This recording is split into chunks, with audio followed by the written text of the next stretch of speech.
तोरा खातिर हम अपन बेइज्जती सह सकीला, लेकिन केहू हमार बाबूजी के बेइज्जत करे ये हमसे बर्दाश्त ना हुई। कहो तो सीना चीर कर दिखा दो। इस दिल में कितनी शान से रहती हो, धड़कने कह रही है अगर तुम्हें तकलीफ हुई ना तो ये सांसें रुक जाएगी।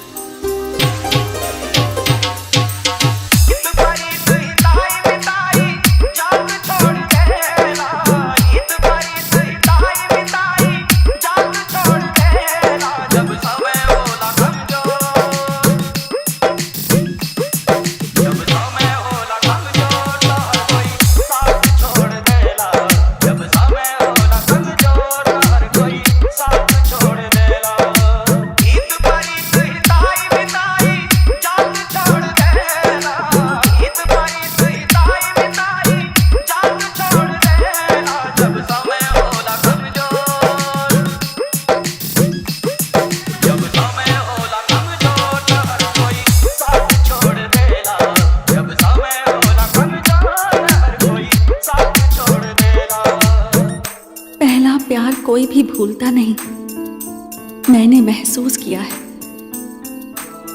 ये आज भी रानी से मोहब्बत करते हैं।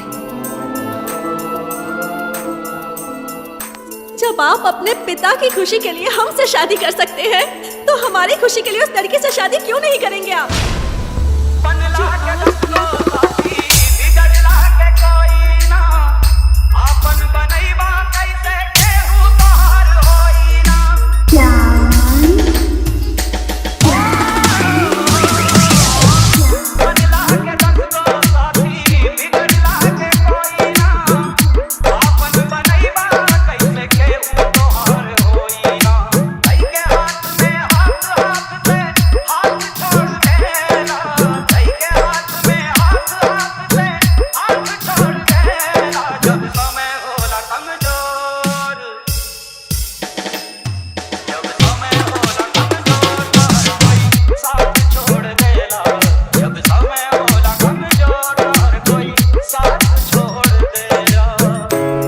आज भी आपके लिए तड़प रही है। बहुत प्यार करते हैं आप उससे। उसकी तड़प बद्दुआओं का ऐसा कहर बनकर आज मुझ पर बरसा है। जिंदा लाश बनकर रह गई हूँ।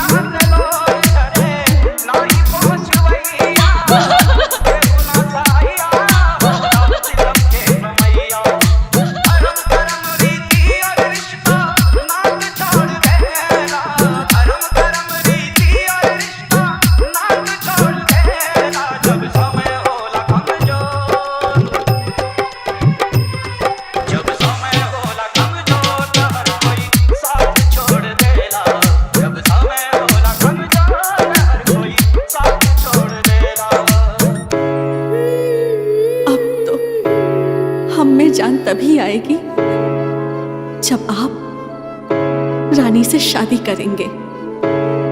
दोनों का प्रेम से जो फूल खिलेगा, उसे मैं अपने आंचल में ऐसे